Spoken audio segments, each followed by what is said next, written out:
Yeah. Does anyone have the mic?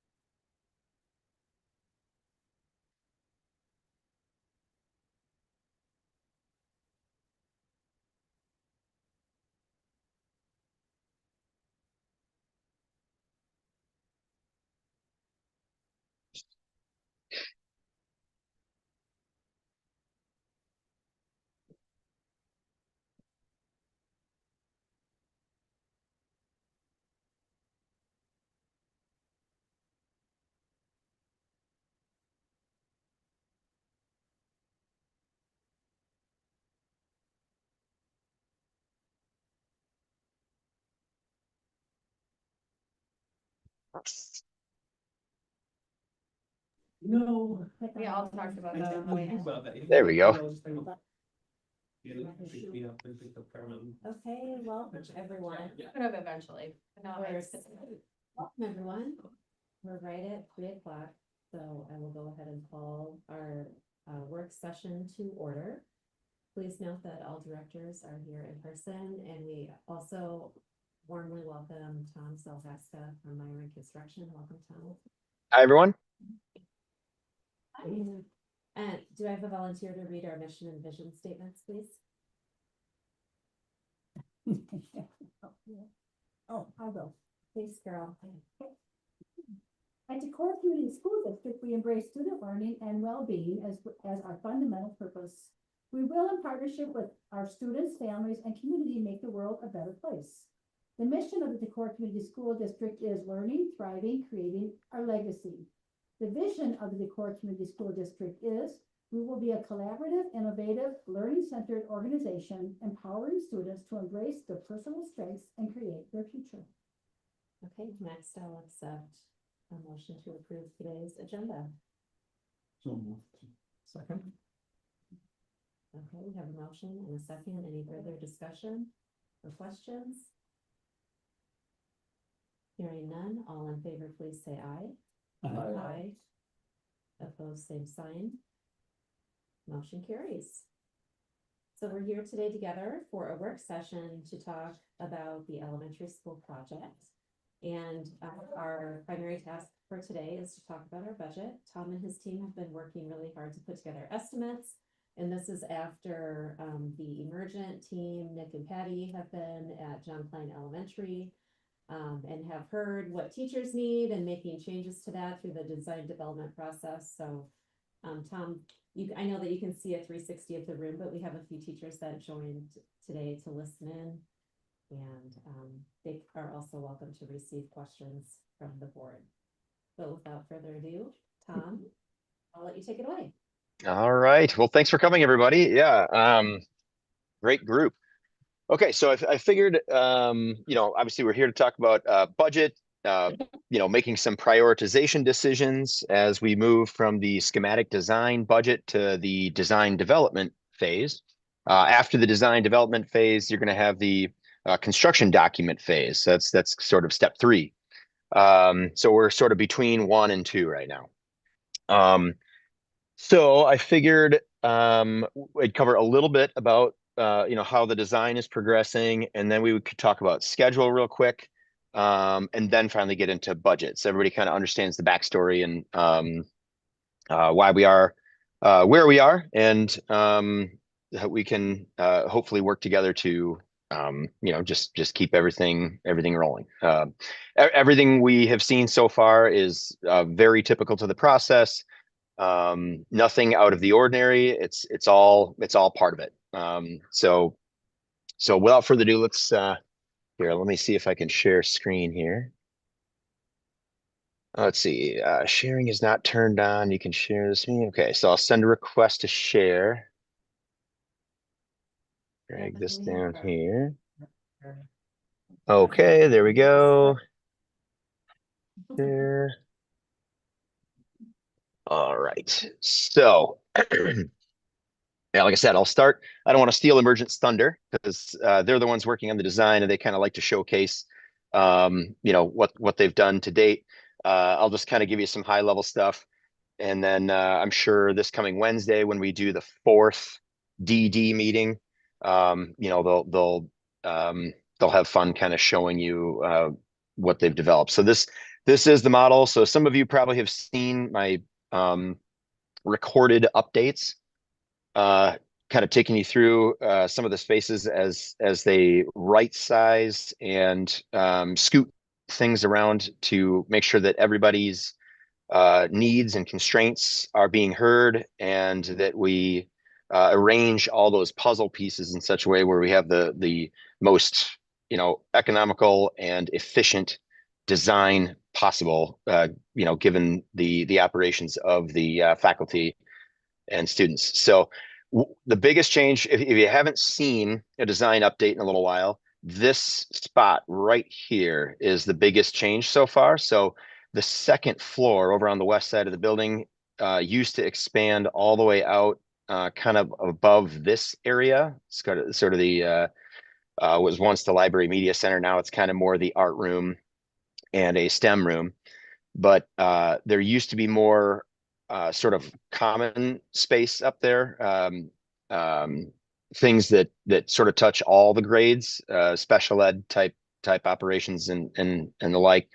That's all moved down to the first floor, kind of being more centrally located. So then this space just kind of became like a framework that was no longer really needed.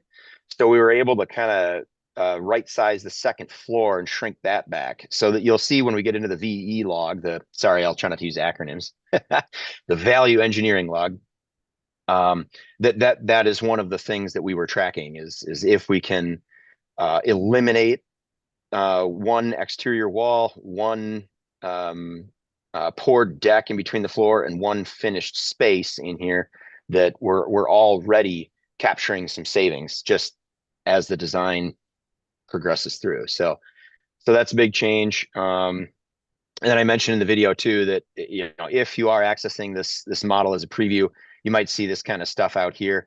These aren't buildings; these are just different configurations of locker rooms to pick up the most efficiencies possible for the final product in the south side of the gym for those locker rooms. So pay no attention to this stuff back here.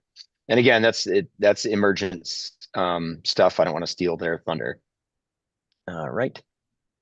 Then, so that's the model. All right. And then this hot off the press is kind of the latest floor plan that we've been developing. So and the faculty in the room will kind of understand the progression so far. We've had a whole bunch of different ways to configure some of the center areas between classrooms, for example. And this is kind of the arrangement that everybody landed on. We think it's going to work great. We have the multi-purpose room developed right here. Right now we're showing what the gym looks like in its competition caliber arrangement. I'll get into more of the compartmentalization of costs with that in just a moment. Over here, you have your kitchen and serving area. First grade is down on the first floor on the west side. Right above that is second grade, so that's the second floor. And sorry, I'm moving through this quickly so that we can, number one, I don't want to steal emergence thunder because they're going to take you through this on Wednesday. And then we got to get to the cost discussion too. But okay, back down to the commons area. As you walk in the building, you're going to have your vestibule, your reception, tons of natural light coming in here. You have your office area, nurse area. You have therapy with a Zen room. You have guidance. You have music back here. The way they have kind of progressed this design is we now have sort of additional bathrooms kind of near the concessions area. Those factors are, or those aspects right there could also be kind of bucketed in with the competition caliber gym elements. For So for example, if you don't have the competition caliber gym, you probably don't need the concessions area, but so you know, that would be compartmentalized in that budget. All right, so and then we have the intervention rooms, all with natural light and exterior views, kind of hubbed around the media center. Again, more natural light coming through, and then this special ed room with natural light and views, and then finally this room also has natural light, but it is centrally located. You got art room, exploratory room, more bathrooms. You have the social stair, so that's how people you know, access the second floor right here. And then of course you have ADA access with the elevator back here. Okay, so take a mental snapshot, because then the next thing I want to do, so that's where we are today. So that's how DD, the design development phase, has progressed based on feedback from the faculty. But I think it's important when we talk budget to go back to what the budget is tied to. So what you're seeing here is what the floor plan looked like in March, which is the schematic design set. And that is what our budget, which I'm going to take you through in a second, is based on. So once the DD set is done and ready to go, then we're going to do another budget snapshot. But the snapshot that we currently have is based on this layout. You can see it's kind of from an older layout. Instead of the multi-purpose room, it was kind of subdivided, as you see here. If you go up to second floor, you can see. Just want to make sure it's first grade. There we go. This is what that. This is what used to be in that one space that we were talking about when I was just looking at the model there. So all this kind of moved down to the first floor. So again, this is the SD schematic design, older version of the plan. Okay. All right. So when the schematic design set came out, we put it through a very detailed estimate where we're taking off every lineal foot of wall, every square footage of floor and ceiling, roof, mechanical, electrical, plumbing systems. It's a very detailed estimate. It takes 3 weeks. And then it goes through Myron's upper management to try to increase accuracy, point out any mistakes that might be made. And so that we have a very, very detailed, accurate estimate of what we're looking at. Okay. Now, so on the top section, you have all of the direct cost of work. Okay. Below the direct cost of work, you have general conditions, general requirements, building permits, you know, the costs of facilitating the project itself, insurance. And then I just want to really point out this aspect right here, the design and estimating contingency, as well as the construction management contingency. So, and just to sort of educate everybody, the design and estimating contingency, that is something that's carried all the way through design. That usually gets exhausted toward basically design changes that are needed to finalize systems, you know. So we'll have the whole design basically ready to go, you know, but then something comes up and oh, it looks like we need to increase the electrical feeders over here according to our permit review, you know. So last minute you know, design additions, we don't want that to impact the overall budget, so it gets absorbed by that contingency. Also absorbed by that contingency are things like bid day non-predictables. So we just had a job that bid not too long ago that was kind of affected by the plumbing strike. We thought we were going to have this many bidders. Plumbing strike hit. people were not confident on their labor costs, so we didn't get as many bidders. And with less competition, sometimes that can increase your costs. And how do you absorb that and keep the project rolling? So that's what the design and estimating contingency is for. The construction manager's contingency, this is part of our proposal.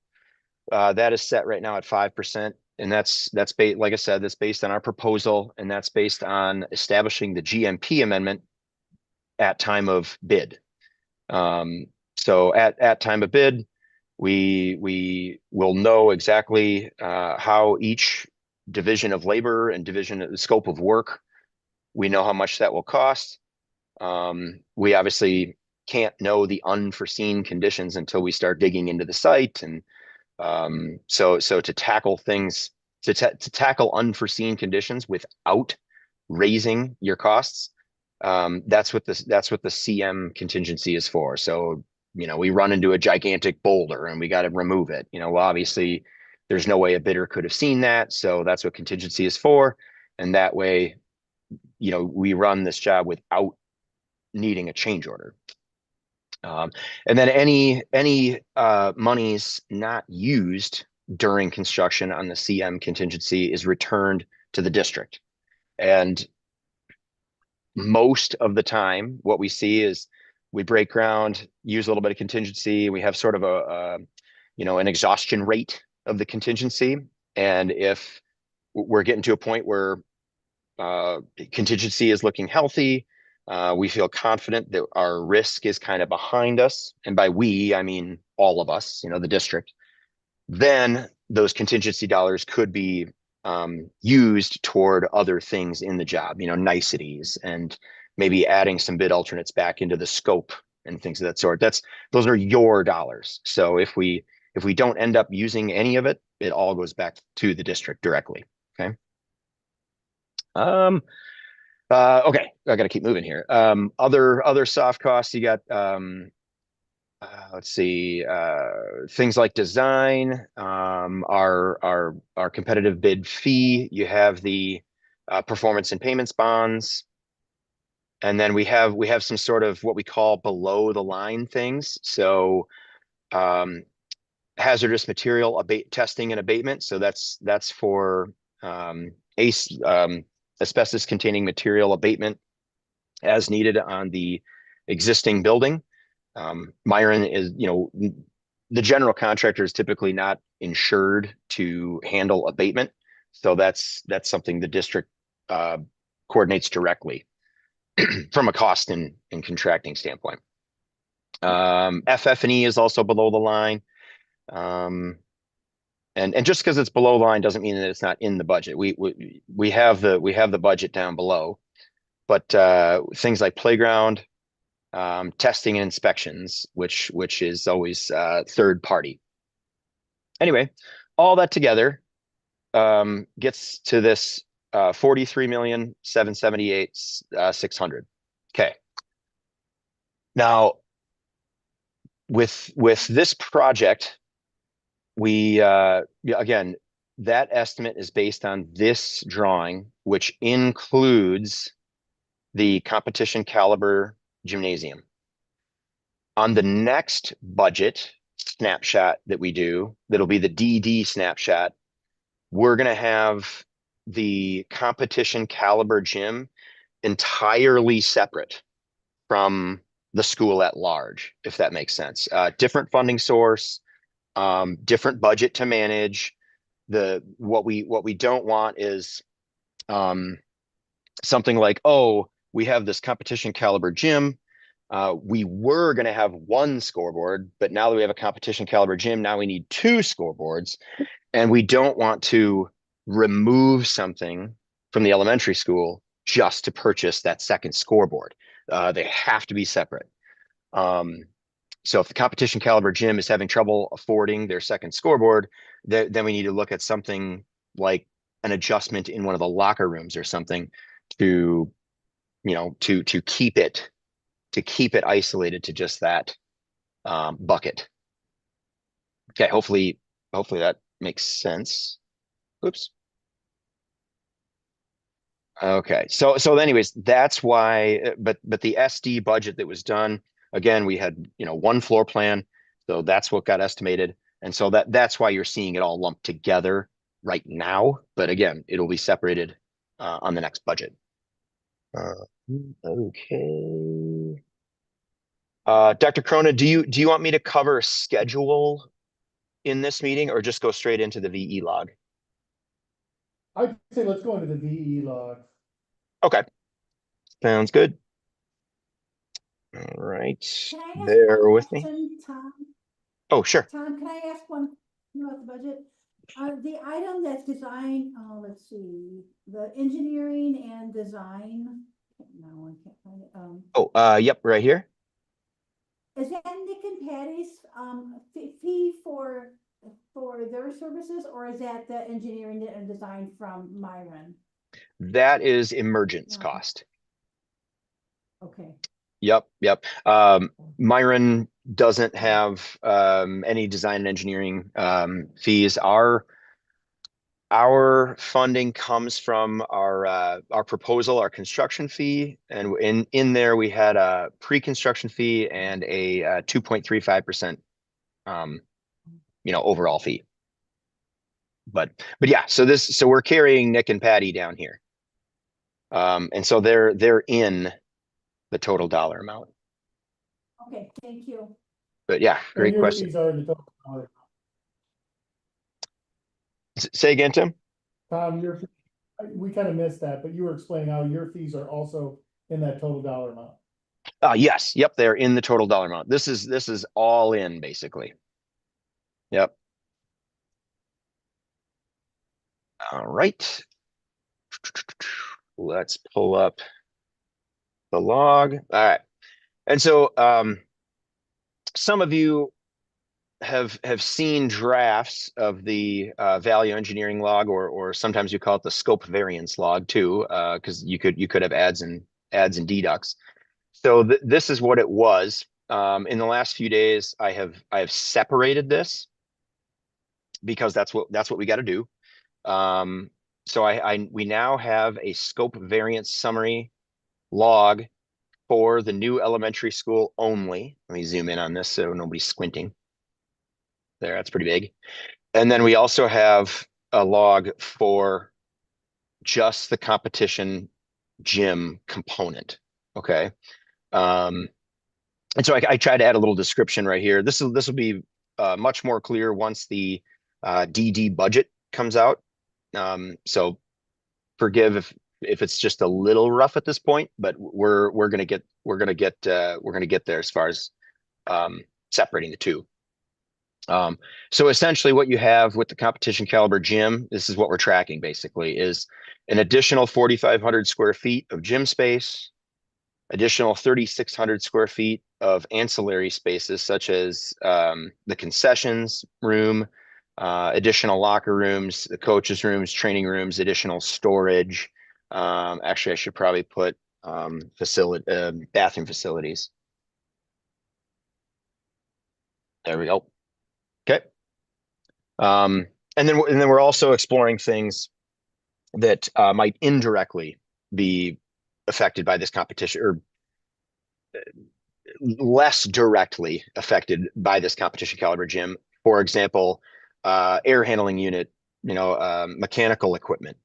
How big was your mechanical equipment going to be? And now that we have a bigger gym, now we need this much mechanical equipment instead.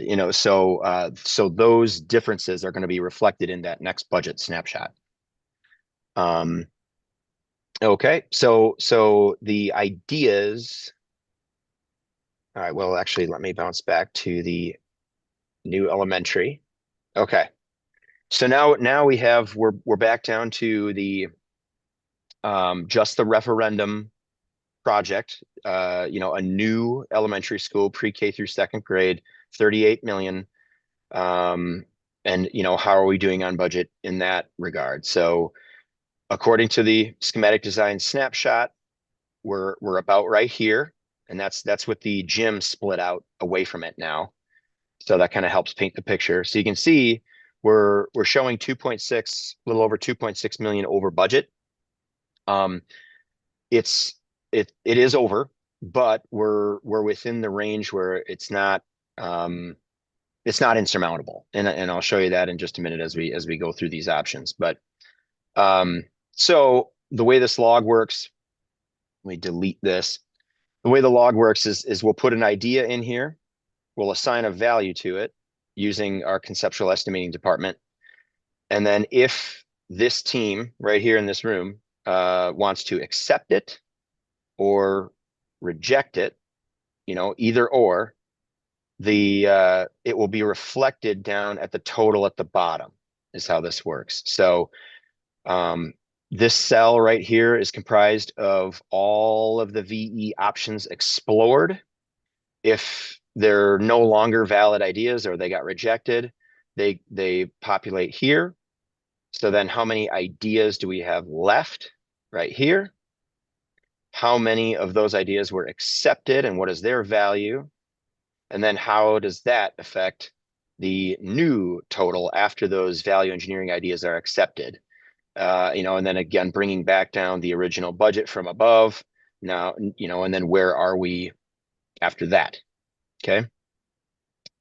And so yeah, here, I'll just show you one real quick. So if I take this number, for example, and just say accepted, you can see that the disparity, the overage was reduced by accepting it.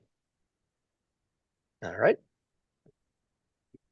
Okay. So then what I need from all of you, I guess, is we could discuss some of the ideas and see if this group wants to accept these or table them for now, and then we'll see where we're at the bottom. So the first few are pretty easy ones. Number one, on the SD set, we were showing the team Emergent was showing a balcony on the north elevation, second floor. It is in the budget. It's in the SD budget. So we assigned a value to that, $42,000 on the takeoff. And so if we eliminate that, we save $42,000. So that has been designed out already. So I changed that to accepted. And stop me if anybody has any questions, please. Yeah. So the next idea, number two, is the outbuilding near the tennis courts. If anybody needs to see a drawing of that, I can show you. But essentially, it's like a ticket booth with a bathroom and a little storage. It's its own standalone brick building out by the tennis courts. If we can eliminate that and all the associated utilities and everything else, we could save $275,000. This could be a really easy bid alternate. For those of you not familiar with what a bid alternate is once the design is complete, we'll take it to bid day. We reserve a few key aspects here and there, little compartmentalizable, pieces of work that we can say, okay, if we're over budget on bid day, let's cancel the tennis court building, and then that'll save dollars and we can keep the project moving forward.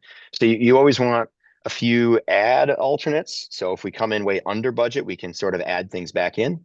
And then we want a few deductive alternates where, we're over budget a little bit on bid day. So let's cut off a few bid alternates and then we're still on budget. So that's kind of what I recommend for this outbuilding is keep it as a bid alternate, but we don't need to accept it at this time. It would be like a deductive bid alternate later. And Tom, if I can interject real quick, as we go down the list, there'll be some things that the district could easily fund outside the project and some that we can't.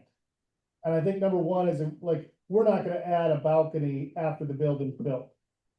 But we could, after the project was all done, in the summer of 28, build a tennis court outbuilding that wouldn't have anything to do with the 38 million.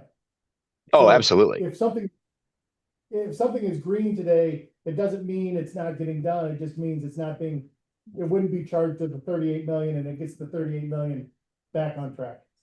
Yep. Okay. Exactly. Well put.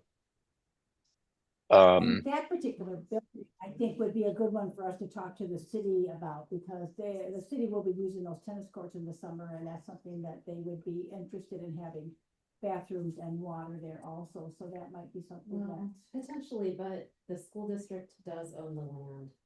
And I know that we've had a lot of shared space and shared agreements, but I'd like us to really talk about pros and cons of having this funded by another entity when we are the landowner. You know, if we're building if something is built on that property, I would feel better if it was owned by the school district at first glance, but it's just something to think about carefully. And I think about that as the outdoor bathroom for the kindergarten playground. Well, yeah. Not that kindergartners would ever get outside and then have to go to the bathroom right away. That never happens. And also during tennis, we have two, tennis season in the sun and the fall, For sure. in the spring, it is, good to have water and bathrooms out there for our use. Right, but again, and I acknowledge that this will be shared use for elementary school playground. But I think the primary reason it's being built is for a high school expense. And I think that we need to seriously consider if we want that as part of that 38 million or not. It's important to me that taxpayers and voters understand that we are being completely transparent, and I just want to keep this as clear as possible. So I don't know. I like the idea that it could be added on maybe, but I would be okay with us finding other funding sources to fund this if needed later. That would be a good alternative too.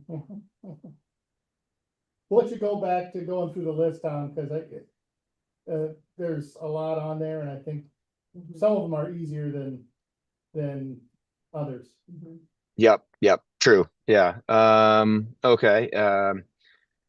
So number 6, this was just kind of a function of the design progressing. Let's see. It doesn't necessarily need to be on there, but so these were the corridors back during SD, and one of the ideas was could we right size this? You got plenty of space in here. Could we take a little bit out of there square footage wise? And it's very difficult to tell even, but that was done already. So that change in square footage will be reflected in the next design. So this line almost doesn't need to be on here. Okay, can you review what line 3.1 says that has already been accepted?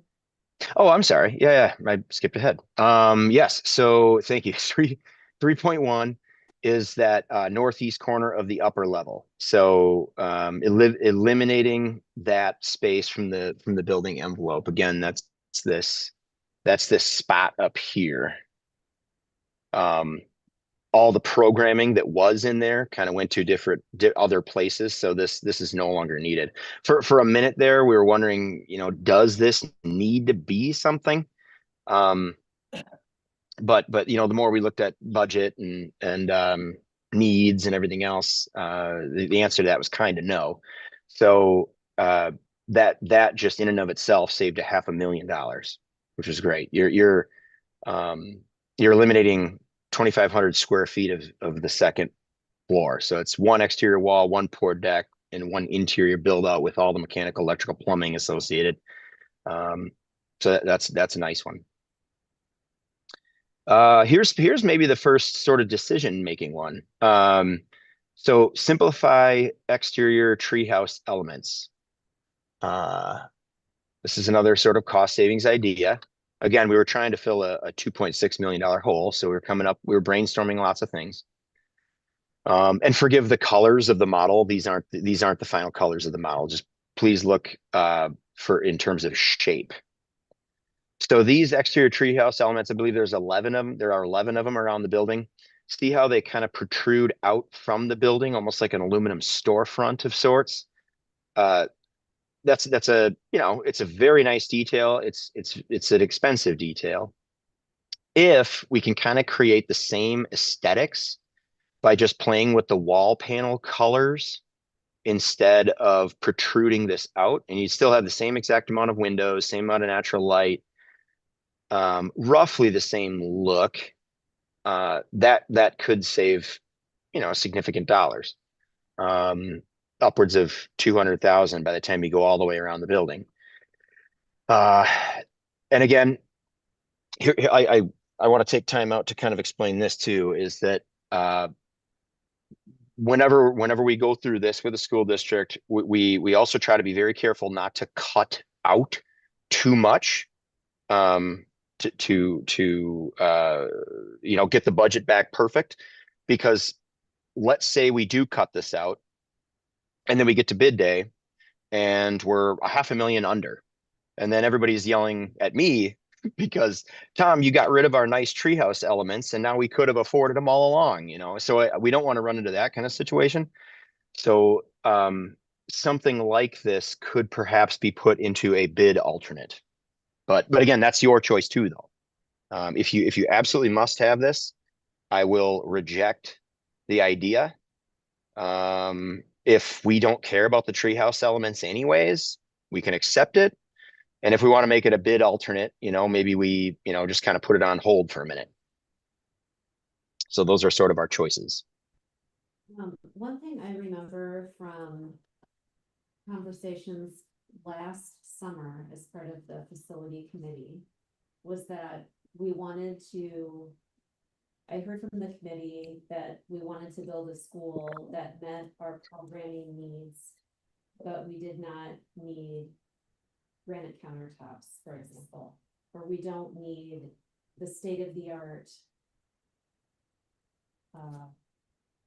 Or the George Jetson School that made the paper. Right. So this, to me, I think that from the facility committee perspective, I think it's a responsible decision to remove this. But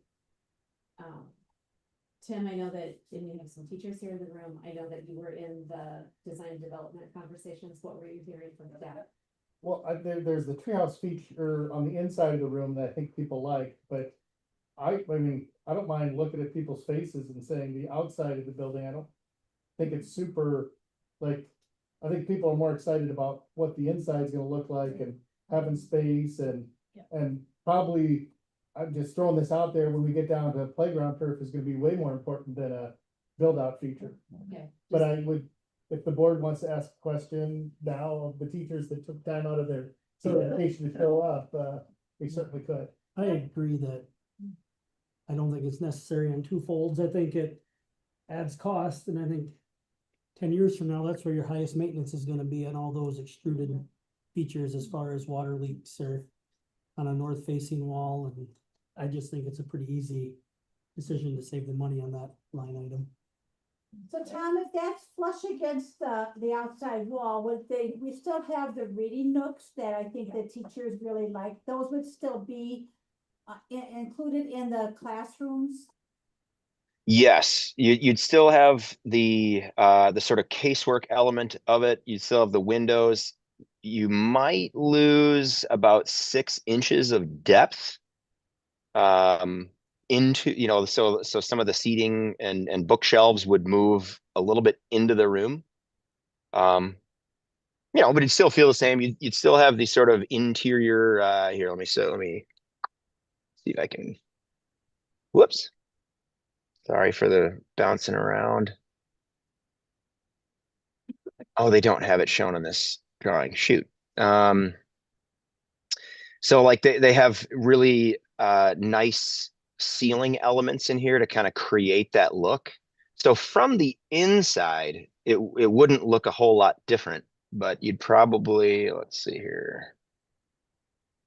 Try to draw a line, it would be, it would cut off like this much of it. And that would have to be kind of built into the room a little bit. And So. when we talked, I know teachers were excited. We did have to say, like, your whole class isn't gonna be able to go to the reading. I'm not even trying to be funny, I think there was a scopes thing and it was like 20 children will not fit on this shelf. This is maybe designed for 4 or 5 at best, but give an opportunity if they had a chance to curl up with a good book. Yeah, this is something to me that even if we had, money left over when the bid comes in, I still wouldn't want it. This is not something that we should be paying $200,000 to add, so I'm all in favor of just striking. I agree. Aaron? Or- I haven't heard your voice, but No, that's okay. I mean, I think there's a lot of things coming up as well, and so I purposefully haven't said anything because it matches what a lot of the sentiments are so far. great. Here we go. I think More money we're putting into the educational space itself versus on. I want to say enhancements are bad, that's not what I mean, but let's put the money where the kids are gonna be most impacted. Yep. And not create something that's gonna look incredibly dated in 20 years. That too. It seems to hold. Well, and to Brad's point, we're really gonna focus on having a water tank building in the future. Yeah. Yeah, I mean. that's true, because, Yep. Do we even want the elements at all built in? Cause that's gonna be expensive too, to build in the elements, even if it's flush. Well, let's just go through line by line. This is just Okay. specifically. We could not fit. yeah, I wouldn't be prepared to assign a price to that, but I like putting stuff like that on the VE log as an idea.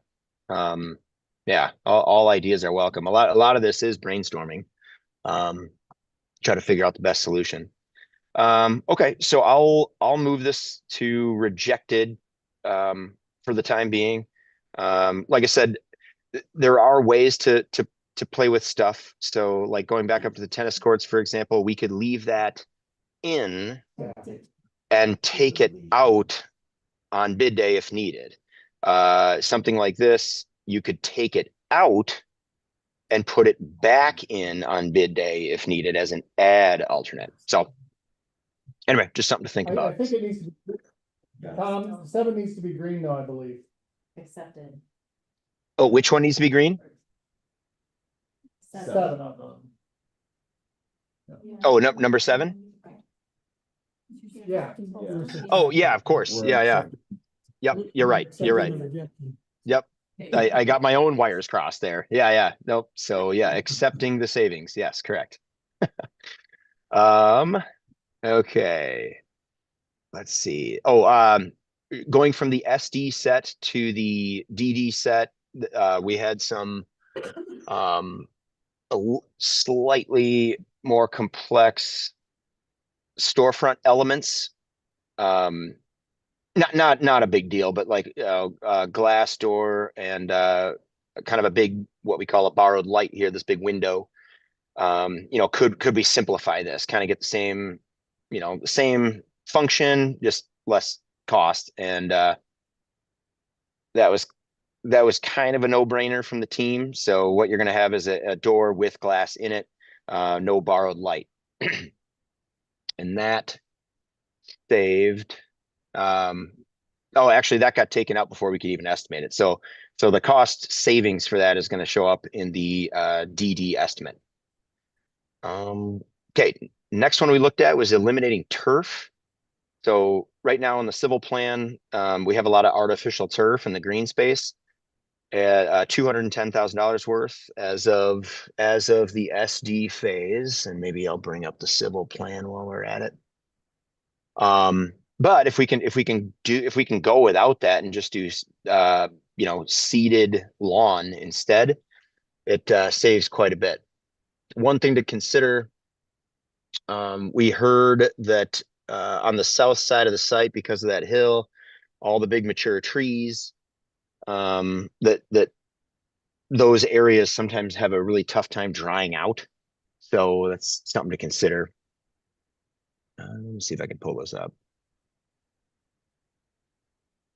Tom, do you know how much turf that is included in that price there, and how much of the playground is is estimated there to be turf and not grass? Yes. Good question. I'm bringing it up right now for what was on the budget. Here we go. There we go. Okay. So the let's see, that's paving, number 2, sidewalk, 6, play lawn. There we go. So this hatching right here, and forgive me, the design has progressed a little bit, some changes have been made since the SD set, but anything hatched pattern like this is the artificial turf. So big open green space here. And then on the east side of the site, it was, oops, I want to make sure I get that right. 3, okay, that's paving. And that's the play area. Oh, it's right here. It's right here. So this artificial turf spot and this artificial turf spot.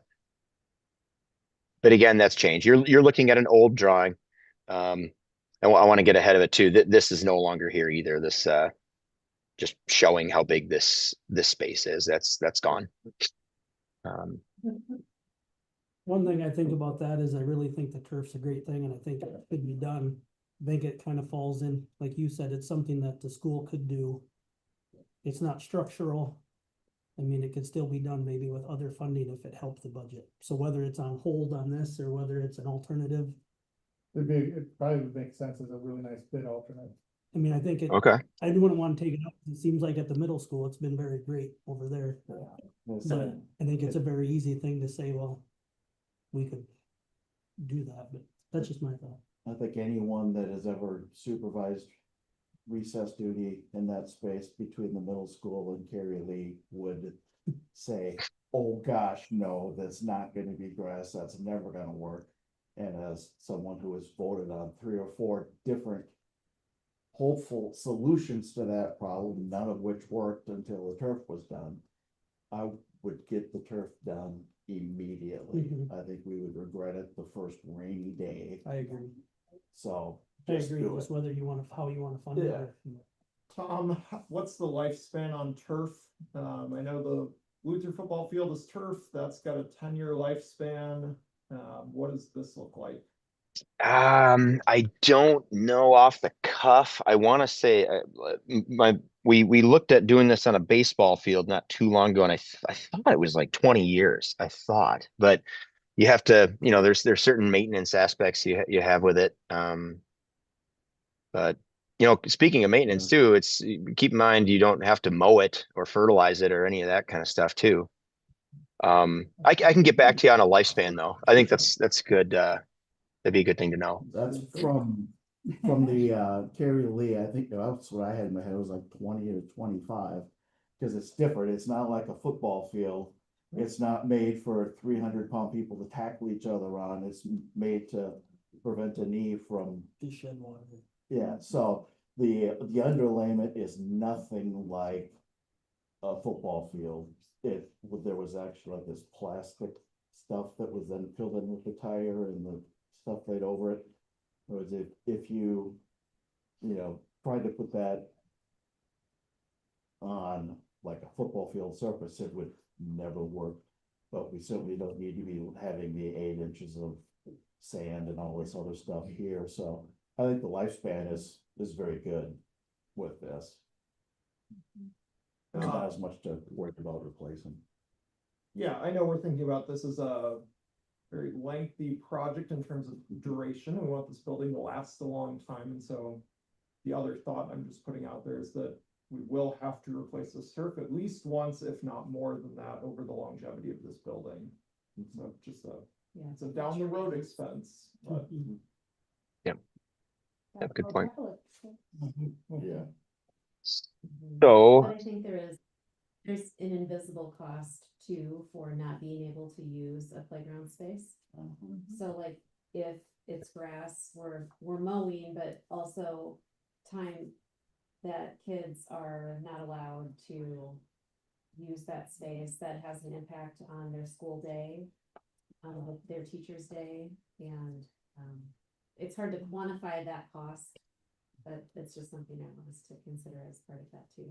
I would be comfortable with having this piece as an on-hold item, giving us the nimble flexibility to invest in the building first, but knowing that we could vote to find other ways to fund it.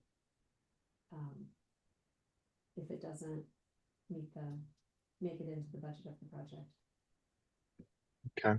I mean, I know all along, we've also been talking about, to bring up the, what if we can't use this space, and we've been talking all along about, well, can we put the kids in the gym and let them run around in there versus being on a wet piece of grass? So I think there's alternatives. I'm not saying that, I'm not trying to voice either direction, I'm trying to.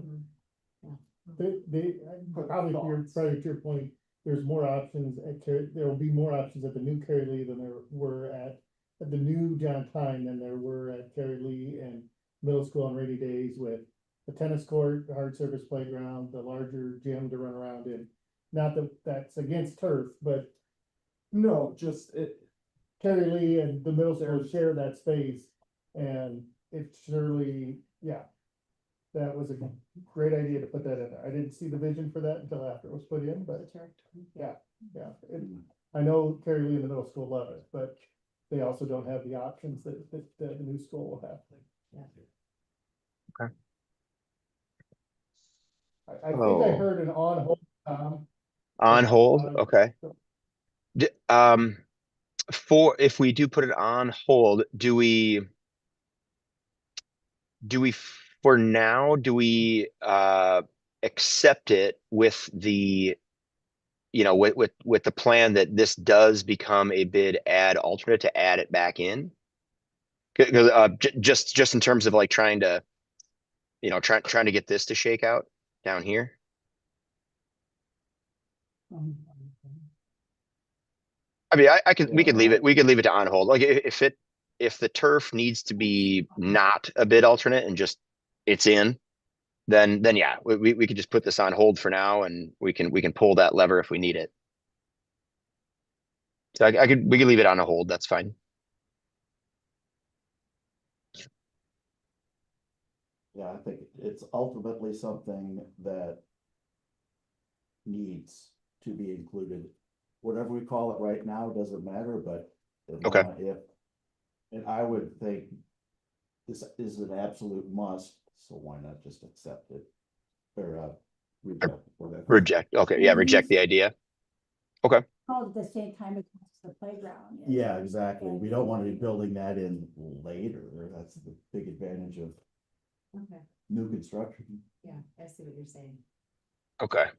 So it sounds like turf is high on the the priority list, kind of. Like it. Yeah, we'd like to have it, unless we absolutely cannot or something. Okay.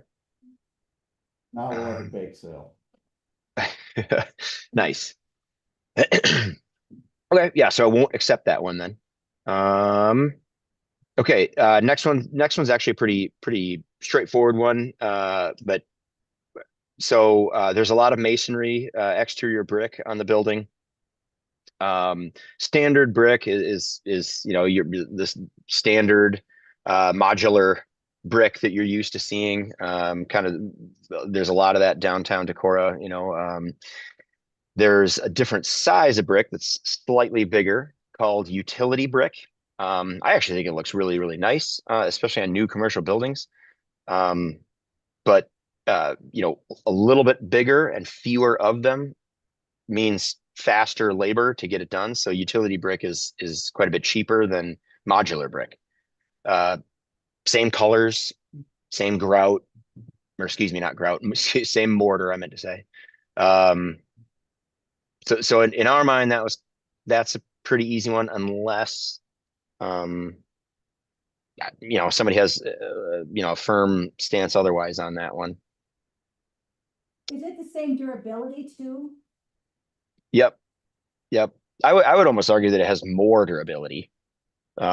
Just because you have fewer mortar joints, but you know, it's you know, it's the same, basically. What is the high school, Ron, you know? I don't know, 'cause we really didn't do, except for the gym, there wasn't a lot, and that's mostly metal. So there wasn't a lot of new brickwork done. But in my mind, the important thing about this would be to match the look of the community, you know, if it looks like what most of Water Street does, looks like our other buildings, you know, looks like the high school, especially being right across the street. I would just try and Have a Go for- seamless design. harmonious, yeah. But I think if it. I don't know, I'm not hung up on that. I think that. Efficiency in labor. Better maintenance. I don't know, I would Yeah. be very much in favor of accepting this. I agree with Cindy on that. Because I'm not clear about which one is the more efficient and the less maintenance between. The larger one is, as labor says, And so accepting, the larger one. Accepting it saves money and We would be accepting the larger size brick here, and that would be the better maintenance and Yeah. so on. more durable. Right.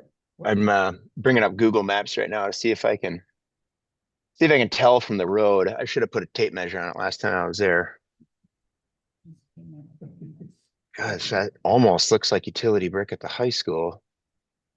That's modular. Do you know? Typically, Yeah.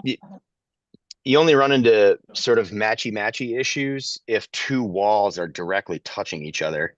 Otherwise, you'll never notice. But What's the? I've handled a lot of brick in my life. What's the difference in dimensions between what we're talking about, the two different styles of bricks? let's see the exact size.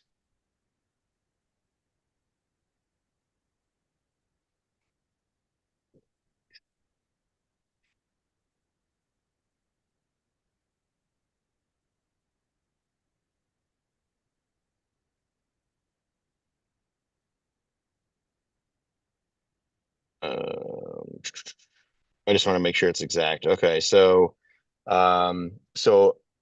modular is 2 2/3 inches. So I had to look it up. It's weird. That they basically account for the mortar joint. And so the nominal size is 2 1/4 once you include the mortar joint. Okay. Utility is 3 5/8 once you include the mortar joint. So it's 1.5 inches taller and 3 inches wider per brick.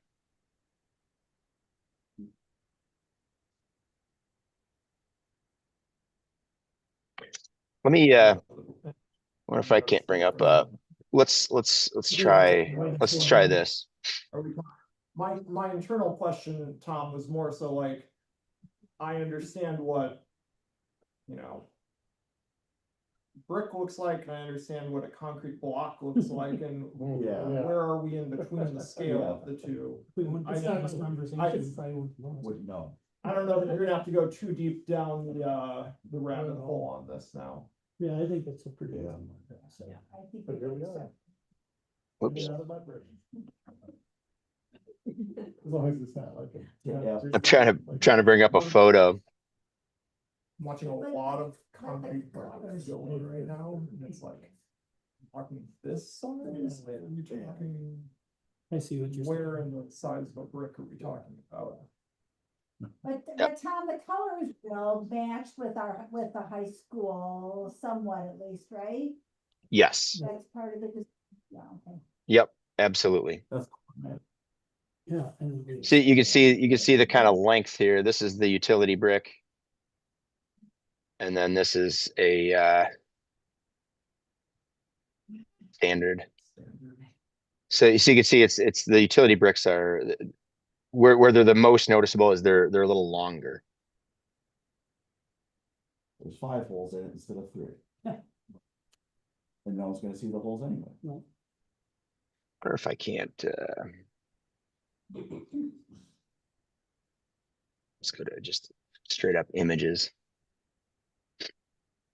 I think I might be speaking for everyone when I say, I think we accept this Yeah. and, Keep going. Yeah. Yeah, Yeah. I agree. Okay, and I'm sorry, everybody. I should have had like a nice side-by-side comparison ready to rock, but I didn't. My fault. I mean,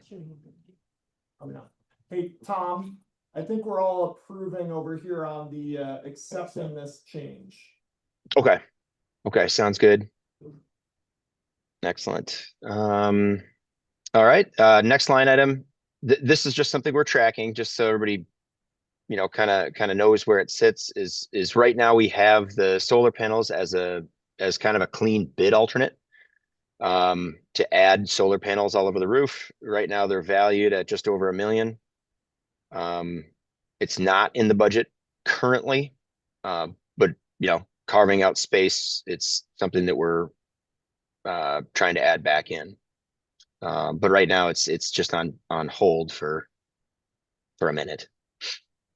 And Tom, it doesn't have to be in the budget if we get it funded by like a PPE project Right. Yep. That's a good point. Yep. or PPA.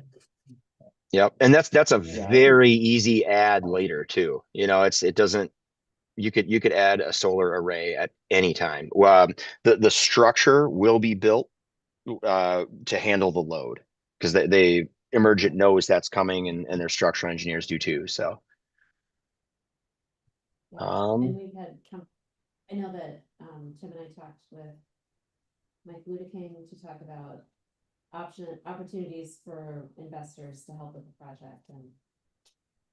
I think that would be something that maybe we can go back to Mike Ludeking and talk more seriously about the PPA before we, get to that point where we've signed an agreement and accepted that that's not included in the budget at all.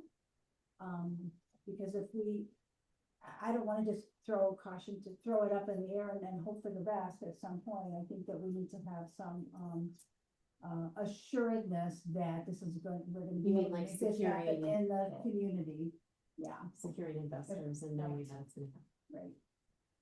Which Yeah. could mean in the next But couple of months. knowing that the project, I just think that we have more time because it will take over a year to construct the building too. And knowing that the building will be built to handle that load. I don't know that we need to have. I don't wanna take away, I don't wanna rush anything that is not as urgent as we think it is. That's what I'm trying to say. Another thing that I think would be really beneficial about making this an alternative is we get the market to tell us exactly what that project costs. So if we're going out for fundraising or something like that, it's not like, oh, you just pull that number out of thin air. But no, it was given to us by the people who would build it. So this is, But also, we also know, I mean, I don't think it hurts to connect with Mike Ludeking again either, because we know now that geothermal is not an option. Right. So that's new information. So we know that we want to include solar, so. And he seemed real confident that there'd be investors for this, but I don't think it would hurt to get that going. Yep. That's something else. I was gonna echo Carol's point that I think we should talk more directly with these people about.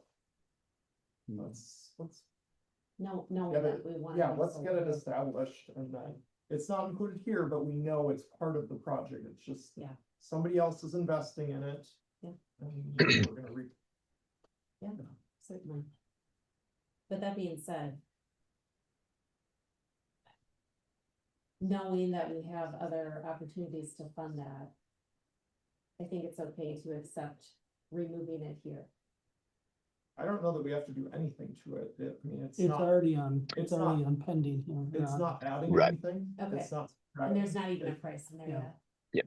If yeah, I know if we were to, okay, we definitely want solar panels on bid day, then it kind of moves our budget the wrong direction is basically what that Yeah. is showing. Okay. So he's got it, just so people understand. Most of them have the parentheses around them reflecting that they're a reduction in cost. This doesn't have a parentheses around it. This means an addition in cost.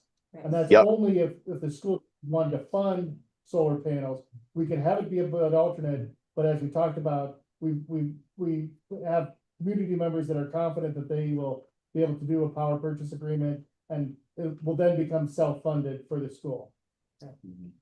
So we would, the $1 million, the $1,225,000, we won't pay for it, we'll get solar panels. The PPA investors will get the benefits until such time as they turn it over to the school or the school buys them out. After the 7 years of tax incentives. Right, and then we pay them over time. Yeah. Okay, So it's, we All right. have to change it, we just designate it as a bid alternate, so we put that information.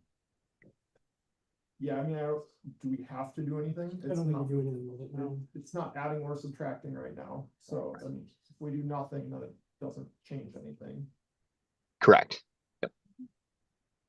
Yep. And so that's kind of the nature of this next one too. As ideas surface, positive to the budget or adding to the budget, they make this list. So like that idea of a reverse osmosis drinking water system, the reason why that's blank is because it depends. If you wanted every single drop of water coming into the school to be reverse osmosis filtered, that'd be quite the thing. You can isolate them to just at a drinking fountain. And so if we wanted to explore something like that, we just have to add it in. We don't need to spend time. There's too many people in the room, we don't have to spend time on that right this second, but next one's an easy one too. In the SD phase, we had clear story windows. I'm bringing the model back over. We had clear story windows right here, letting natural light into the commons. We still do. They were a little taller, and so we said, hey, any square inches you can reduce these by and still have the same effect in the building. It would be a cost savings. So Emergent did adjust the windows slightly. So those savings will be captured on the next budget review, but we're just showing that as that idea. Next idea, simplify the main canopy entrance. So we have, and again, forgive the colors. These colors are not final.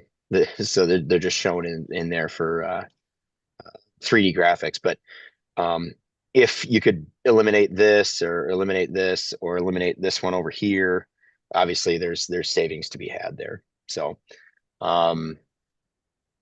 it's somewhat low on the totem pole, but we can definitely explore it. It only made it to the ideas phase right now, so we don't have a cost in there yet. Something to think about though. Yeah, same thing here. Canopies outside the media room. Limestone veneer into the commons.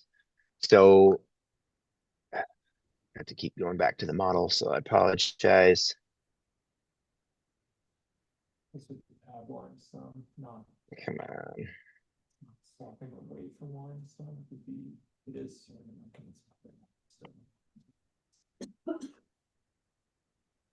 Hang on. Gotta get myself closer. Wonder if I could just go right in. No, it's not gonna let me. I'm sorry. Wish Patty were here. This is kind of, there we go. Okay, so first person. Okay. Let's look this way. And then we got to let it load. So I'm standing in the commons. Okay. So in the commons, there's oh shoot, it's not shown. But we're wrapping some of the interior stone into the commons spaces along the walls. Sorry, they're not modeled, but that was the idea. Could we get rid of them? Could we go with a ceramic tile or a painted wall instead? That was another cost savings idea. Again, we just need a little more info from Emergent before we can put a dollar amount to that. But again, something to think about in future meetings. Let's see. Emergent looked into reducing floor heights. So that idea was based on okay, so you have the finished floor elevation above your head. You're going to have your ceilings, say 10 feet above the ceilings. You have the plenum space where all the mechanical, electrical, plumbing systems are running. If you can squeeze that down to as little as possible, you can save some money, but they kind of already have it right sized for exactly what's needed up there. So that one might have to go away, unfortunately. Okay, we're almost to the bottom here.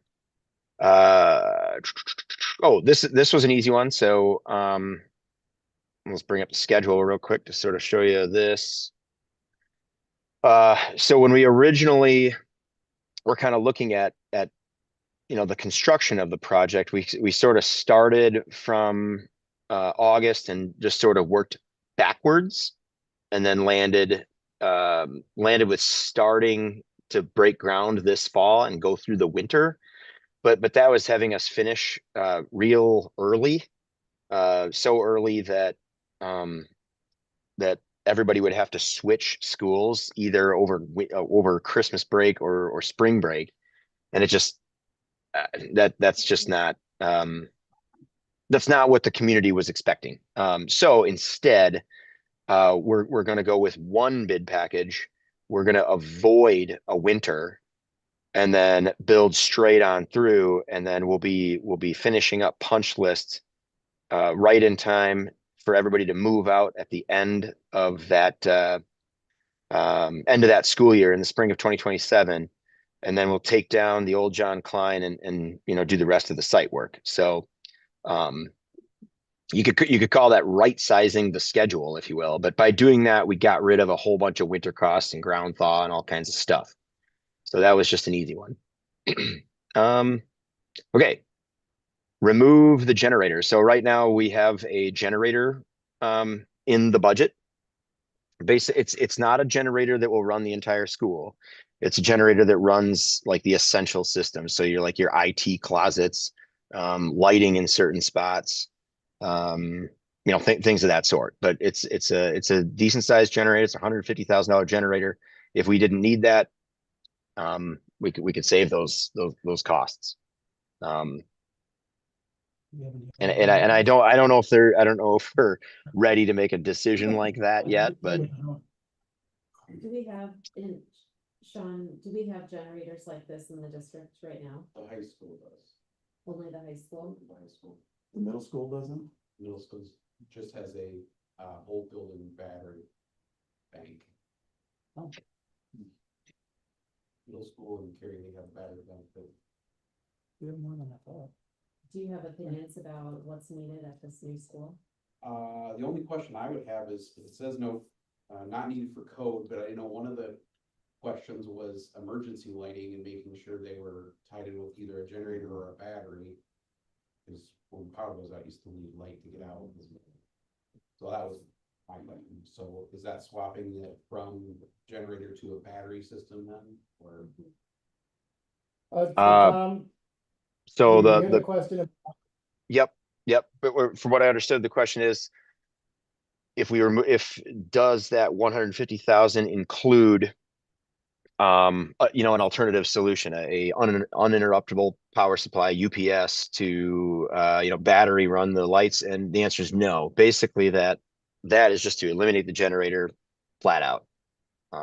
So you'd have to, for your emergency light fixtures, you'd almost have to have like localized batteries. So like I a think this is something that we want to keep. I would keep the generator in the building. Whether we're running a sporting event or the class day is going on and power goes out, it would be great to continue operating as normal. Close to normal. Close to normal. Versus, Is this something that could be paid for out of other? Well, it could, I mean, I think as soon as we take the furniture out, the next one will be good, Gotcha. so. Yeah. I don't have strong feelings on a generator one way or the other than I don't know how much it would power, and I've listened to this twice. Like we have one here that came with the building, that kind of just takes over the whole, like, it kicks in every Thursday and we just know we're on generator for 20 minutes as a little test. This isn't gonna take over the whole building, this would just keep the refrigerator and Freezer or something. the heat. Third of the hallway lights, basically, Okay. as far Right. as lighting goes. It's enough exiting the building safely. I mean, If we I'd can say just afford leave it then in. it's fine. Leave it in, yeah. I've been a teacher in a building when the power went out and there wasn't anything. Yeah. And it's a real treat to get to take your class out in the dark, so. And navigate the dark. Hey, cell phone lights, right? All the kindergartners with all their cell phones. Just have a fix. Yep. No, I don't mean to joke. Okay. Well, yeah, we, like, to Dr. Cronin's point, we probably don't need to look at something like that quite at this point. Just because there's other good ideas on here. So and not to skip over this, because this one right here had to do with the treehouse elements again. This was just the one near the gym, which is like a 2-story one. But since we accepted the one above, then this one just kind of, automatically falls under that umbrella anyways. So, the next one is the early procurement of FF&E, using different budgets. So the total cost on bid day would be reduced, by that amount.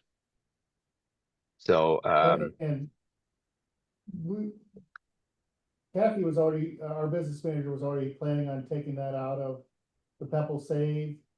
We did that for the high school. So I think that, I would recommend that's an easy one to do. We could do it at any time as well. I absolutely. right. And part of our vote last fall, do you remember that we had that extra special election in September? To extend The revenue. Oh, yeah, the yeah. revenue for Yeah, the yeah. statement, For the we, safe. yeah, why not, let's use all the financial tools that we have.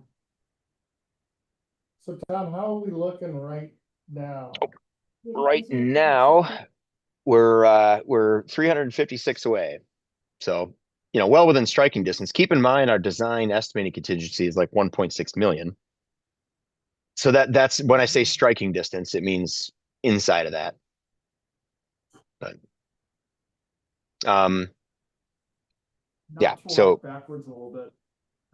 I'm just gonna say money is money, whether it's money we're putting directly into the project in this 38 million or money we're spending on the side. I want us to Yep. remember, we're not eliminating money, we're just spending it from a different source.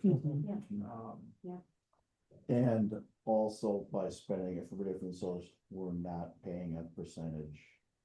That is So that is an absolute bottom line savings. Which we did eliminate some stuff with the floor plan stuff in the brick, but lots, like you said, we're about 50-50 in what we eliminated, probably not, we probably didn't eliminate 50%.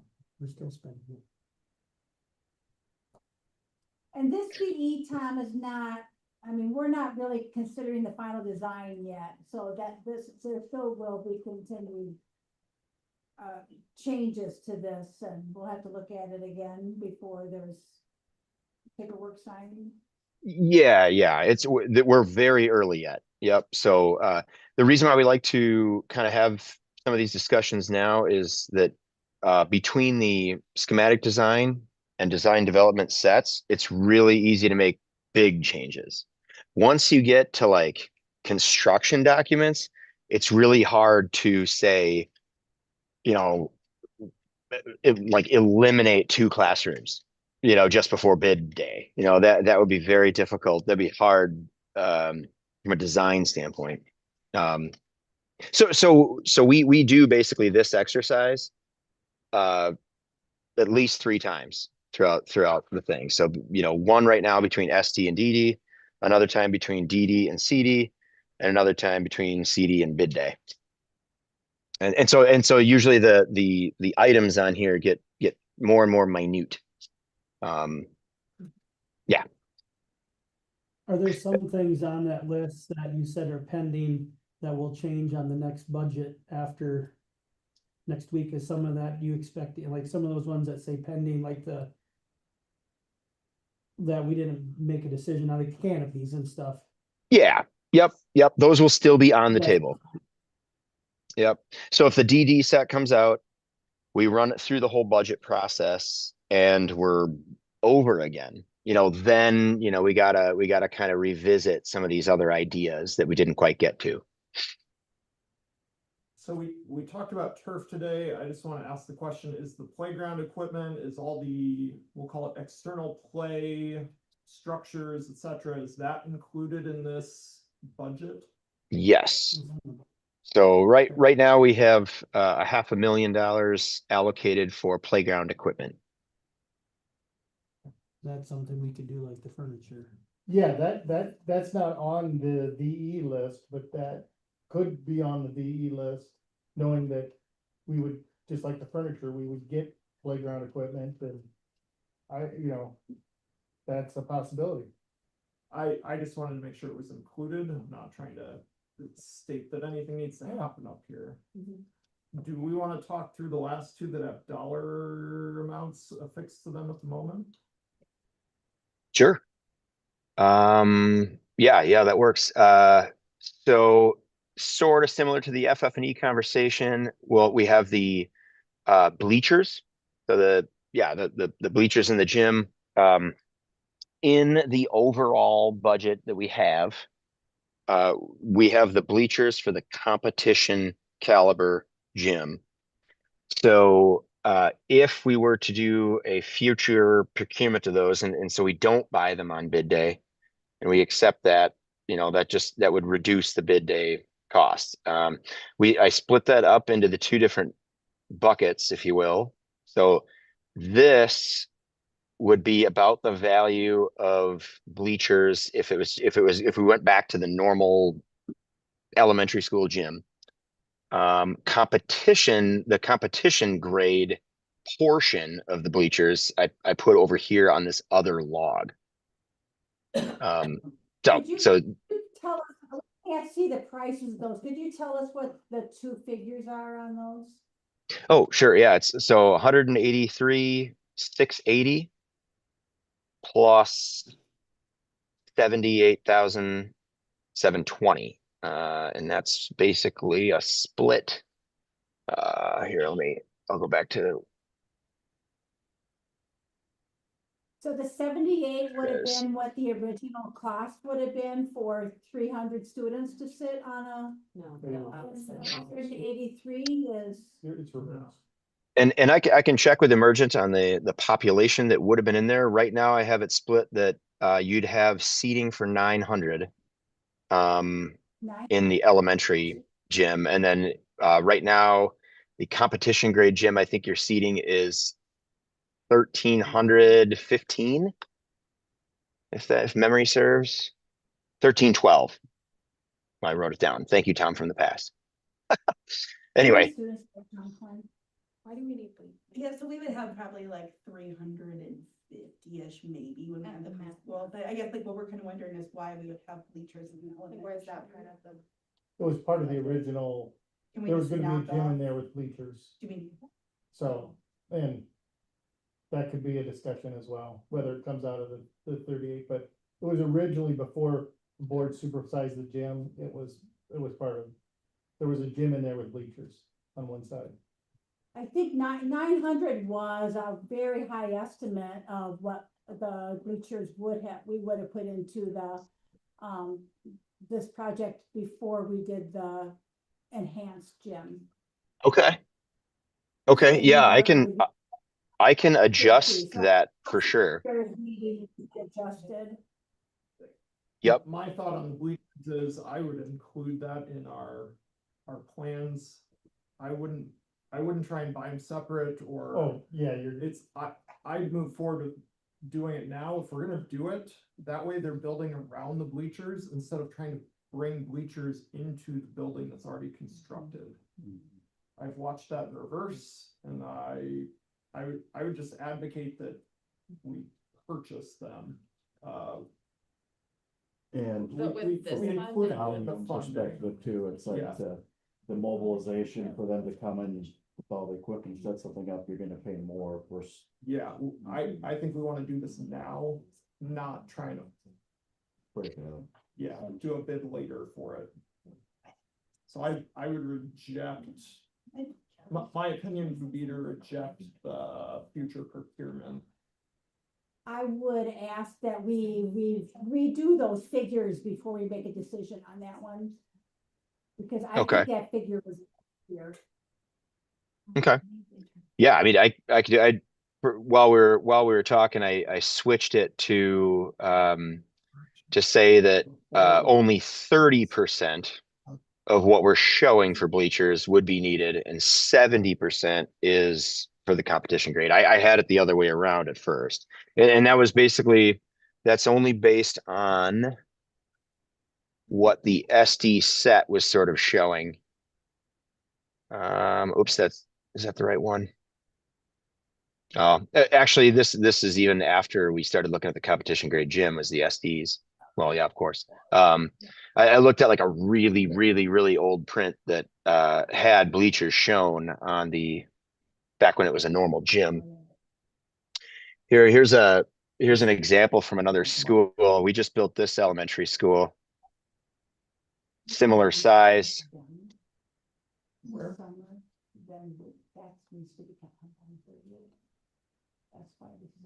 And the bleachers were the very last thing installed. So like we had the wood athletic flooring installed, and then bleachers came in after the fact. And this is just a normal elementary school gym. It had bleachers on one side only. I'd have to look back at what the population count or the audience count, if you will, was. I think the question coming from this side is different than the one we're discussing, just to say out loud. So I think to add clarity here, what you guys are talking about is the fact an elementary school gym doesn't have bleachers. Well, our current one does, Current one doesn't, but it Like, doesn't have a lot of. which is the concept we're working from. Right. But the one we're talking about has bleachers, at least the number of them is, I mean, a little bit in the air at the moment, but there were bleachers planned and then we expanded it, so now there's bleachers on both sides. And so the question over here that's being discussed is how many were gonna be seated in the original bleachers? So what is the add-on?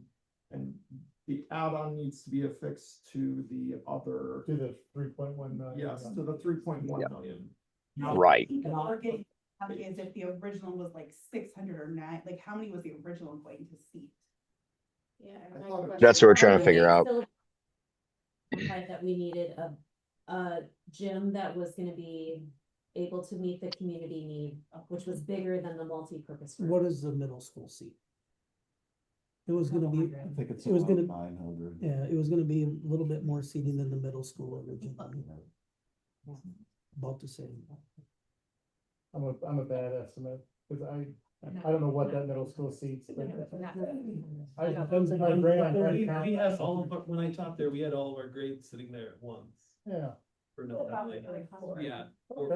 4 or 500. It was a full. yeah, that's a good was way to think about It it. was pretty full. And we Yeah. probably need at least seating 400. Yeah, can we call it 400? Yep. Yep, sounds I'd say good. at least more. At least. Yeah. Okay. And 450. 450? Last one. Do I hear 500? Sold. So if we say this is 400 and we say this is 900, extra. Time with them is for 38 million, right?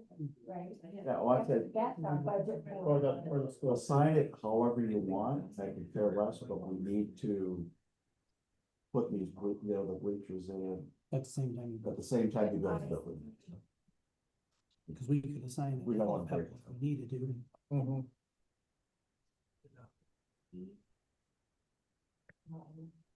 Are we to video surveillance now, Tom? Oh, sure. We could do video surveillance. What So are that this, rejected on? oh, sorry, We don't do that. what was it So we'll rejected on see the? how the answer- Uh, Yeah, I think we're saying we want to reject that so that they're included in the construction plans and not purchased Okay. separately or. Yeah, yeah. Okay. Yep, fair enough. Okay, and then video surveillance, that's essentially your security cameras. That whole system, all the conduit associated, or well, not conduit would still be in. But the head end equipment, the cameras, that kind of thing. If we could procure those directly, that could be an easy savings on bid day. Again, it's a lot much like the FF&E. Yeah, and we're kind of already planning to do this, among other things. We just used some of our state dollars to purchase new security cameras that we were planning to move. So we know that we'll have to buy some more, but we're gonna do that one outside, very much like the furniture. That's an easy one to do. Okay. Excellent. So yeah, that gets us real close, and we'll come back to after the DD set, after the DD budget comes out, we'll have more ideas, and we'll, just like we said in the interview, it's, we steer the budget to make sure we hit the target, and that's all this is. So I think there were, some good decisions made. Yeah, I'm feeling a lot more confident now. So any final questions for Tom? As part of the brainstorm process? I wouldn't say my questions have been, they're more for us, but Or any other comments? I mean. I think we should be talking out loud about how much we're spending on a Pepple Save. So we're talking about the 3.1, we're talking about 1.15. We're talking about. I think we should just have the number a little bit more clear amongst ourselves, how much we're actually spending on a Pepple Save versus. Thinking about the numbers 41 point whatever, it's like, no, we're actually spending this and the 38 millions over here. Just so. And so like So we doing more of know, a forecasting out. yeah, for the so next we 3 know or how 4 much years. we're gonna have. We know where to get revenue in, what we plan to spend, absolutely. And if you look at the Pepple, we put stuff at the bottom, but now we're putting bigger numbers at the bottom. So that we wanna make sure if we're gonna delay bus purchase for a year or whatever, that we're gonna have money. The nice thing is, as I've said a bunch of times, we have been stockpiling our Pepple Save, kind of knowing that we're doing a big project. So there's 5 million right now in Pepple and Save, with an idea that we were gonna underspend that revenue by about $1 million this year. So with any chance there'd be another $1 million added. We have paid off one of our anticipated revenue loans, so that came off our budget. We're in the first year of not having to pay 5.5 million, no, 5.5 million, 550,000, thank you, to for the high school project, because we did both Pepple and Save loans to do the high school project, like amenities and stuff, which is an option for this project as well. If there's just something we had to have, there's funds there that we could borrow. Last time I had numbers run on that, it was like 9.5 million. Not that you would want to borrow it all, but just understand that there are funding sources. But I think we paid off the Pepple loan, and the Save loan has about 3 years left on it. I have that loaded up in your board notes this week, so you can go, well, yeah, I think it's 29. So you What can we see did it. today, just my rough note taking, is we cut 1.1 million out of the budget. we basically transferred 1.7 million from the bond to Pebble. It's just kind of very round numbers of what we did off his. 1.7, that was the furniture. That was the furniture.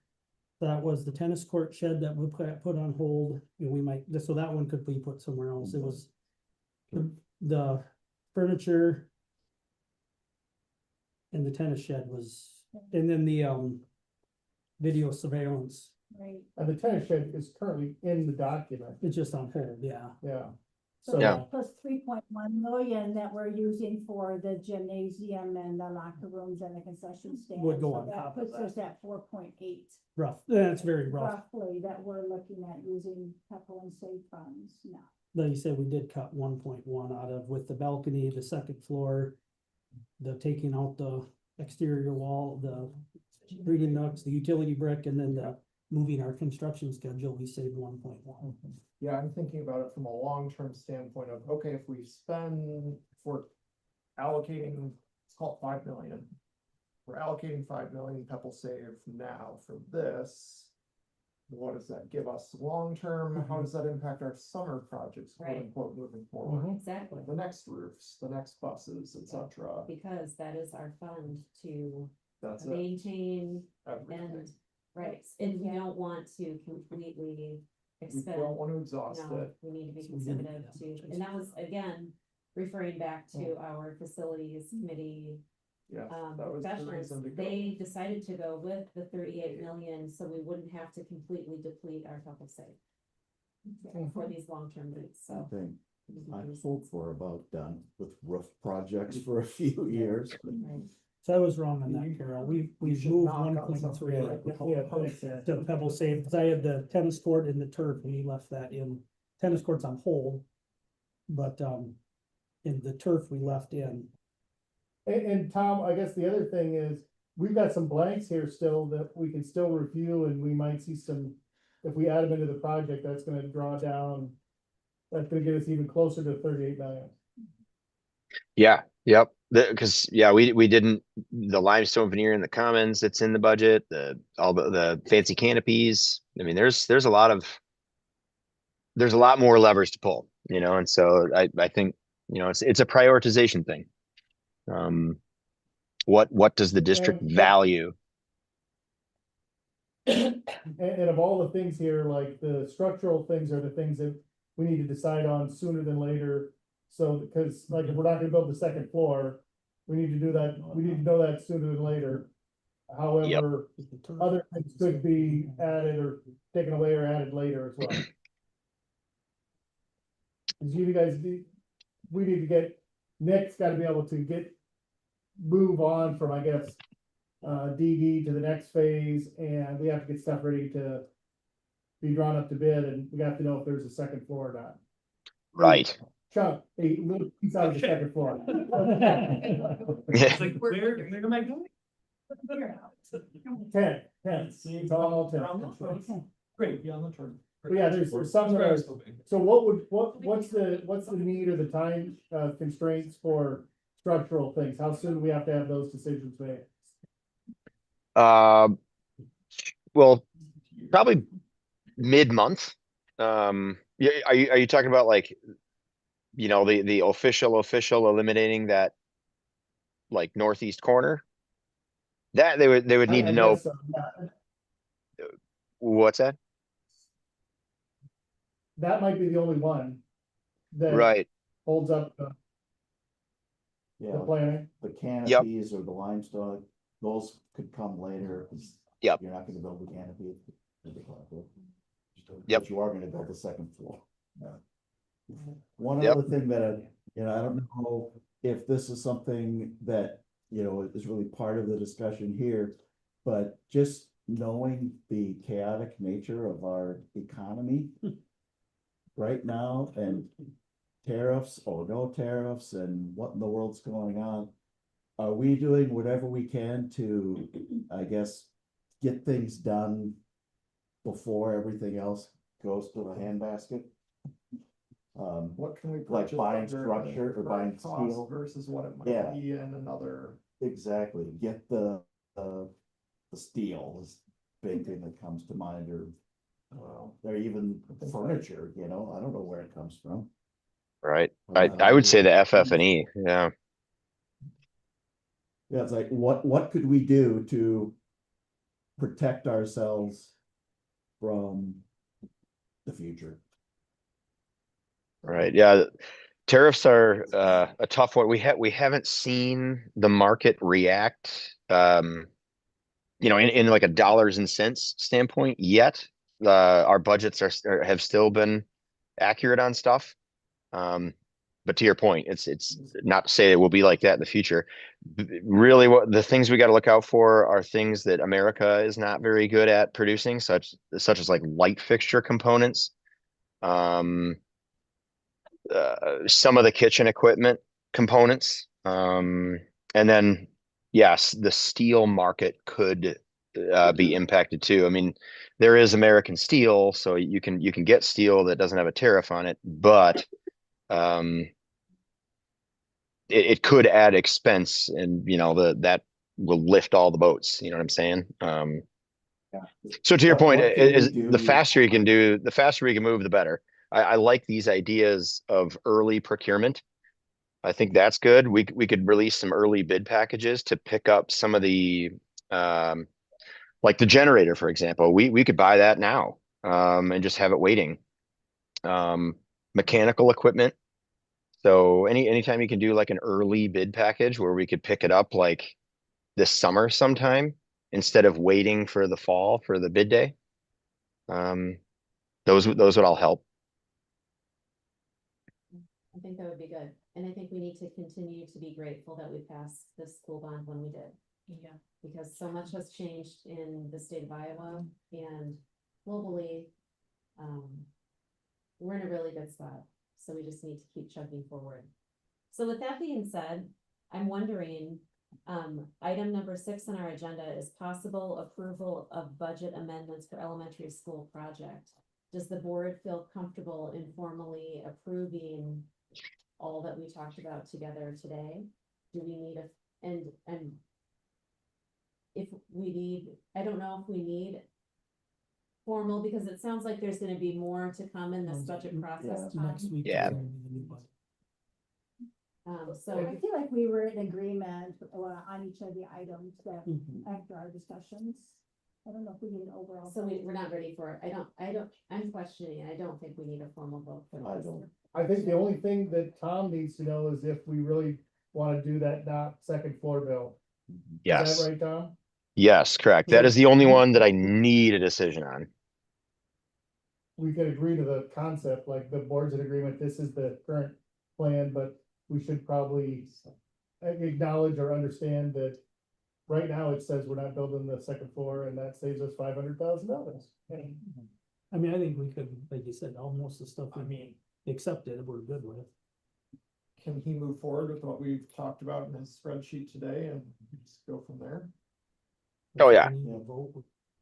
But what I don't Yep. want is to be 3 weeks from now and then for someone to say like, well, we should have had that second floor. We need to have that for the future, but I didn't hear anyone arguing that or bringing that up during our conversation that we want to invest in that second floor area for future use. When Shannon was here at a different board meeting, she said that, and I'm gonna ask if this is, if you're in agreement, she said that there were already many, extra spaces that have built into this building that, for future growth, that having that extra space up on the second floor with the second grade is not something that really is necessary. Is there Well, anybody there's have an like a opinion on that? big old space out there too. There was in the original plan. I don't know that And this that's plan is necessarily taking the case now, you mean the extra spaces. since we added the multi-purpose room, that took away some of those extra. There's still one extra classroom or STEM room, so. One extra stemmer per grade level, and then they've got the, I don't know, the PLC rooms. We haven't seen much, but yes. So, yeah, that would be. So, yeah, so if you could focus in on like the kindergarten room and the PLC rooms, Tom. Yeah, we have 6. And then mean, there's spaces that we haven't ever had before. Yep. But each pair of room has that light green maybe. Yeah. And so that's just like individual workroom kind of space. And that's throughout. And then there was also upstairs, like some just communal space out. Yeah, Right. upstairs has some open space as well. Okay, the one TK. I thought in the last, I don't know, schematic, if that's the right word, I thought kindergarten got back that exploratory STEAM room. They do, or they should. Okay. But And that's- maybe just the way it was labeled, cause it says TK in that bottom corner and then preschool, and I couldn't read the other two yellow. So, It's the green. what's that? Great Explorer. No, those are the other rooms. That one right there. No, that's Yeah. your room. Yeah, What's that one that's, say? that's the Explorer. Okay, I can't read it. Yeah, sorry. it's a- oh, no, it's a- Yeah, so TK is the bottom and then preschool. Early childhood. So you got two Okay, there we go. preschools, Yep, you got the Okay. Viking room. Yep. You've got the STEAM room, and then you've got the kindergarten, so, yeah, Yep. you're set. We're shaking our heads, yes. yep. Yeah, I think the room for growth with that potential sixth section on the second floor makes me feel better about losing that extra space that would have just been dormant for. Yeah, so Tom, I'm probably the one who wants to build that space more than anybody. Just cause my fear is in 10, 20 years, if we needed space, we'd be cutting into the playground. And I'd hate to give up like space when we could have had it on the second floor. But what Patty and Nick said the other day was, oh, maybe we could design that so that it would be easier to easier to add the second floor there when the district got to that point where they needed it. And that maybe helped me a little bit understanding that, oh, we could build there in 2032 or 2041. As long as the structural support is Yep. enough that it could support the additional. Yeah, does that make sense, Tom? Did I hear Yeah. that correctly? Yep, that makes sense. And in fact, I was just talking to Patty and Nick before this meeting, and they did mention that you'd have to beef up the structure in the walls over the art room and exploratory room, and then then that kind of reserves this to be built later. But keep in mind, if we do that, we're adding a little cost, because like right now this is saving $500,000. If we have to beef up the structure, maybe you add back in 50 grand or something like that. Okay. But you'd allow yourself to be able to expand the second floor. I have an unrelated, potentially related question. What does that exploratory room mean below the art room, next to the media center? What is that room? It's basically a STEAM room. What's- STEM, what STEam, does that mean? Is it extra classroom that you're in? like a lab. That's the first explored. Are you doing that, Yeah. that's the first grade exploratory. So it's been called a couple different things, but Just like essentially, all the song. it's essentially an extra classroom Yeah. that goes with each grade level. Each grade level has an extra classroom with the idea that it was gonna be a STEAM room. As we went through the process, we kind of built space for everybody to be able to have, like, guidance doesn't have to use it because she's got a big enough space to have their classes. I think the only one right now would be O'Hara when she does, ELP. Or no. not ELP, Coding. Coding. coding, thank you. She could use it for Oh, coding. Steam. Obviously, she wouldn't use it every day, but it is an unassigned room with the idea that if we needed 6 sections, it's right there, ready to be used. That answers the question. And it was called STEAM for a while. Well, that's the name of her class that she does. Yeah, But I mean, Just that the- makes the sense. class, And like, yes. we were thinking, Aaron, like, for instance, in kindergarten, during our science unit of gravity and forces of motion, like, we set up a bowling alley in our classrooms, and so instead of setting it up, taking it down every day, It's there. we would set it up and all of us would rotate through there. Yeah, this is the one I was confused about, not the one over by kindergarten. So this. Yeah, but first we'd all be grade. using it for the same. You could use it, like, yeah, we wouldn't have to use it. No, right, that was was just an example of what. Okay, so I think that, in my opinion, we've reached the end of our meeting. Any final comments? Did we give Tom a thumbs up on that? I think- 500? I think we did. I think we did. Okay. Yeah, we did. Unless he feels like he needs more. I think we Tom, did. do you have any questions before we call the meeting adjourned?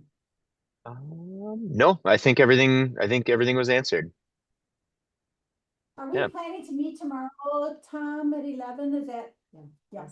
Yep, I have it on the calendar at 11, right? Let me the double check here. 11, yep. Okay, thank you all for your time and attention. I'll call the meeting adjourned. Thank you, Tom. All right.